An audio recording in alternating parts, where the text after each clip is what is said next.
Imagine a country so small you can drive from one end to the other in 40 minutes. A country that is formally a constitutional monarchy, but in practice an authoritarian oasis where the king never needs to raise his voice to know who is laughing too loudly. Bahrain, a small island with enormous tensions, one of the most underrated players in the Gulf. Politically, an ally of the United States. Religiously, torn between a Sunni monarchy and a Shia-majority. Economically, ambitious but dependent. Socially, complex like a Rubik's Cube. And that is precisely why advertising in Bahrain looks like nothing you've ever seen anywhere else. Because here, advertising does not speak. It hints, suggests, encodes meaning like Cold War messages transmitted in the static of old radios. This is a world where a billboard doesn't sell a dress, but a feeling of belonging. A world where a TikTok influencer doesn't show her body, but the beauty of tradition carried in the soul. A place where Coca-Cola doesn't compete with Pepsi, but with cultural boundaries that cannot be crossed, and that no one will ever explain to you. Who is the audience of a Bahraini ad? Bahrain is not a single market. It is a constellation of micro-markets. The Saudi tourist who comes for a relaxed weekend, wanting to sin quietly but never without luxury. The Shia suburban resident, often excluded from mainstream messaging yet existing in every statistic. The Indian money exchange owner, the Pakistani mechanic, the Filipino receptionist, foreigners in the system but pillars of the economy, the American diplomat, the British manager, the Chinese investor, high value but sensitive, and finally, the local Arab middle class, who know everything, see everything, but pretend to see nothing. In Dubai, advertising is a fireworks show. In Saudi Arabia, a show of strength. In Bahrain, a dance of shadows. Only here, a TV commercial may have music but no rhythm. A woman may smile but cannot look into the camera. A slogan may imply emotion but never name it. Sometimes the best campaign is the one no one notices, except those who were meant to notice. Bahraini advertising is a subconscious language, saturated with symbols, colors, gestures, whose meaning exists only within the correct socio-religious context. Bahrain is the laboratory of the region's advertising future. If you want to understand what can and cannot be said in a world that looks modern but functions like a medieval court, you must understand Bahrain as a cultural code. This is where messages are tested before they go to Saudi Arabia, where the boundaries of conservatism and modernity are explored, where you can fall into a trap faster than you can translate your tagline. In this episode, we walk not only through the districts of Manama, but also through media ecosystems, pop culture codes, and unspoken rules.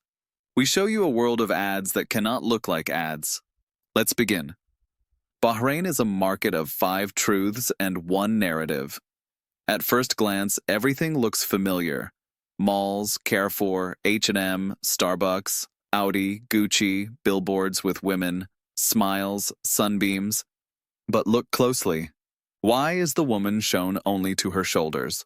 Why does a suit advertisement contain a Quranic verse? Why does a Be Yourself slogan use a font that looks like government propaganda? It is not an accident, it is architecture of social compromise. Bahrain is a cushion state between Saudi Arabia and Iran, inhabited mostly by Shia, but ruled by a Sunni royal family, aligned with the US and the UK, but living next to Iran and competing with Qatar for influence. Every ad in Bahrain is a political risk. A jewelry ad cannot flaunt too much luxury. It might antagonize poorer classes. A car ad needs a pan-Arab version and a local one, because neighbors are watching. A drink commercial better not suggest quenching thirst during Ramadan, even if aired after sunset. Learn the cultural codes no one will explain to you. Bahrain has an invisible class system that shapes every piece of communication. The ruling class, Sunni Arab elite.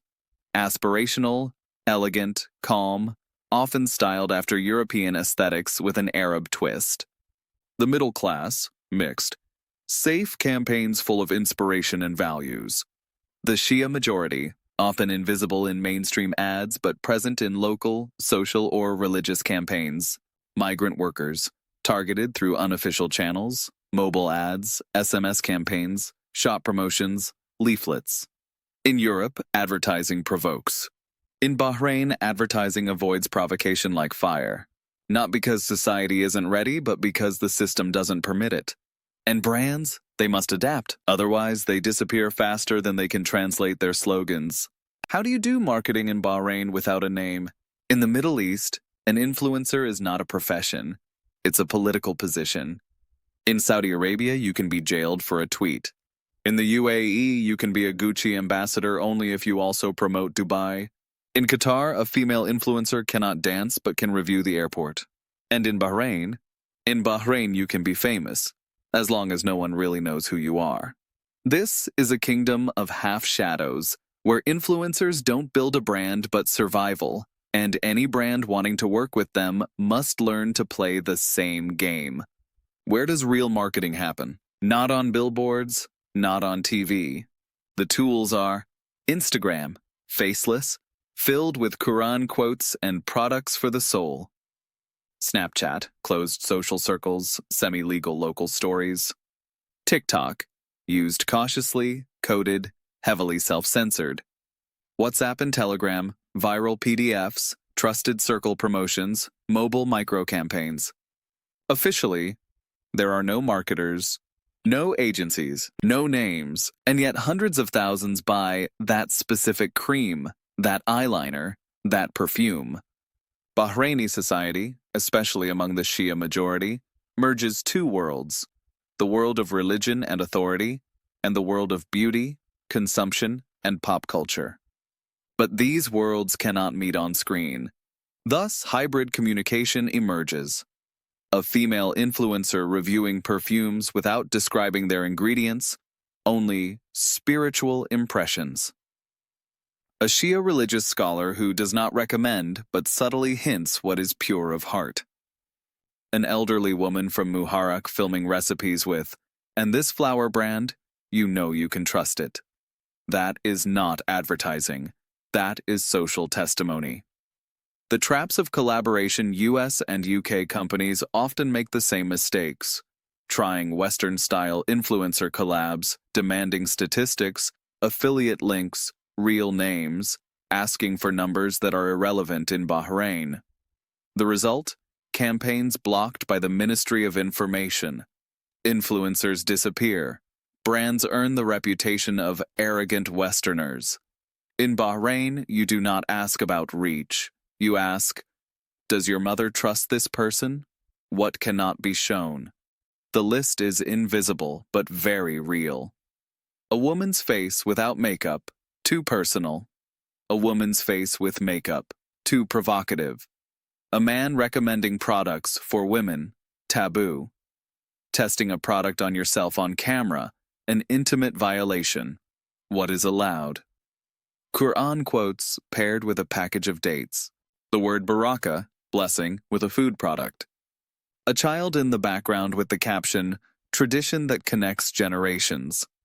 One rule is absolute. Never, ever use the word sexy, even metaphorically, even as confidence. It will be censored. Example, the hidden shampoo revolution. A local herbal shampoo for women wearing hijab, launched without a campaign, without billboards, without a website. Instead, handwritten notes in corner shops, Ali recommends it. A TikTok story, my aunt uses this, I'll try too. And a PDF review circulating on WhatsApp. Result, sold out in 2 weeks. No trace of conventional advertising, because in Bahrain advertising equals trust. And trust cannot be advertised. Women in Bahraini advertising present only on the condition of absence. Bahrain is full of paradoxes. It is one of the Gulf's most liberal societies, with women in politics, business, and public life. Yet it is governed by Sharia norms, patriarchy, and an unwritten rule. Women cannot flaunt themselves. A woman may be a minister, but cannot run a lingerie campaign. She may own a beauty brand, but cannot advertise makeup too openly. She may be a TikTok star, but cannot dance. And even a wide smile showing teeth is risky. Women drive advertising, but not literally. Visually. On TV, long sleeves, covered neck, modest makeup. In print, the quiet expert, never the leader. Outdoor, only eyes, hands, or a profile, never the full face. Women appear symbolically as the daughter, pure, gentle, protected. The wife, elegant, subtle, devoted. The mother, strong, caring, silent. One figure is missing. The independent woman.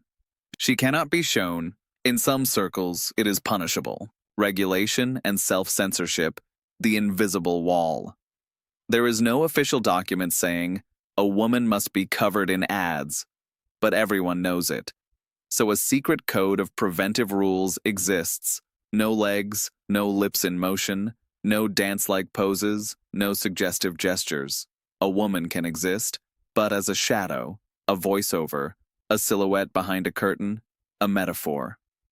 Example, a Bahraini luxury perfume brand aired a campaign with no woman on screen, only flowers, water, light, a Quran quote, a female hand holding the bottle, and an off-screen whisper, "For the woman who knows who she is before she says how she feels."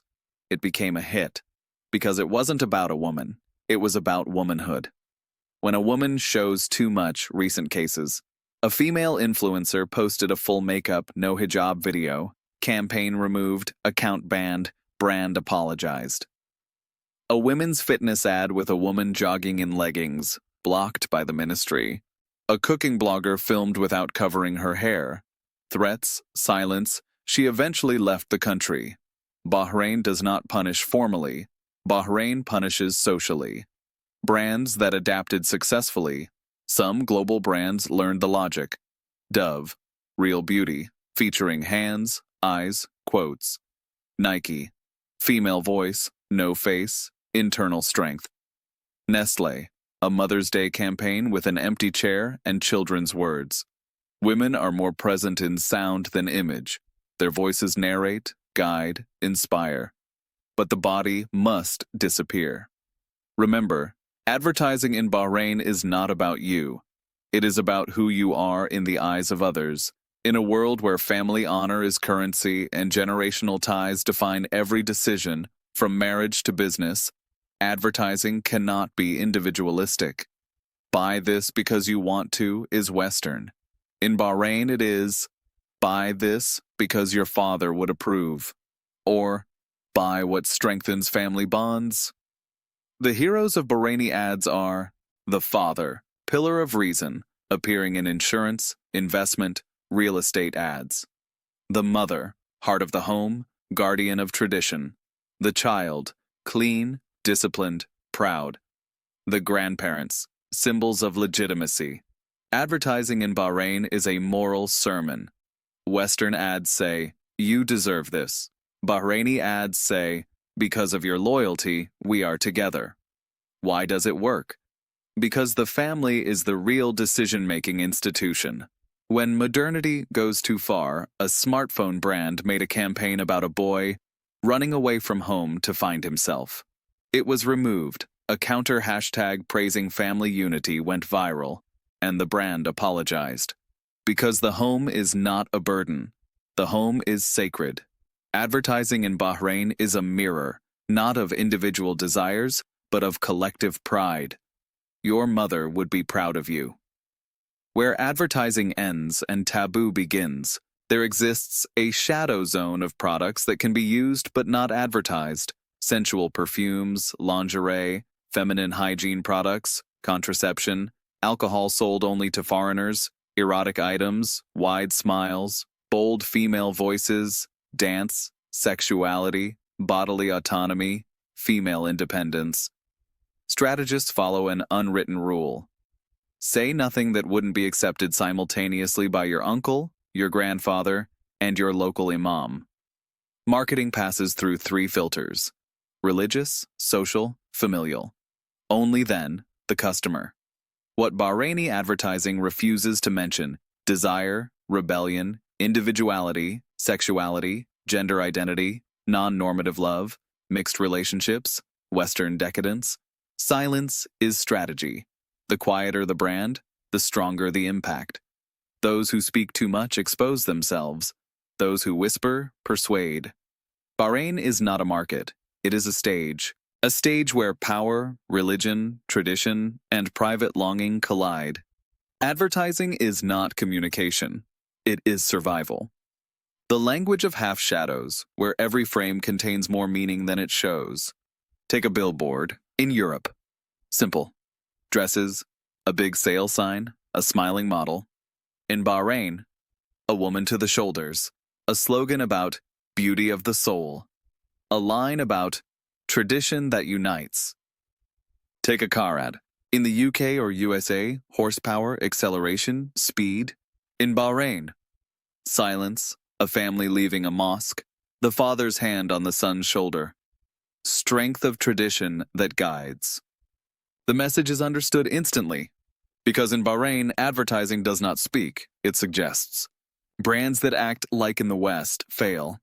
A U.S. cosmetics giant showed a woman without a headscarf, confidently smiling. Removed in 2 days. Influencer banned. Apology issued.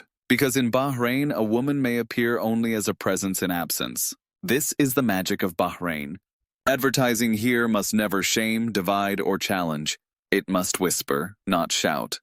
It must connect, not separate. It must please the father, reassure the mother, honor the clan. Bahraini advertising is not a call to action. It is a quiet promise of belonging. And this is why Bahrain is the Gulf's testing ground for future communication, a place where silence carries more power than words. Advertising here works not through provocation, but through subtlety, not through imagery, but through the absence of imagery, not through noise, but through meaningful quiet. Bahrain teaches one lesson. The strongest advertisement is sometimes the one wrapped in silence. If this story opened a new perspective for you, leave a like. It helps YouTube show this material to others who want to understand Bahrain beyond a tourist postcard. And if you want to stay with us for the next episodes, hit subscribe. Your click is our voice in a world where silence sells more than shouting.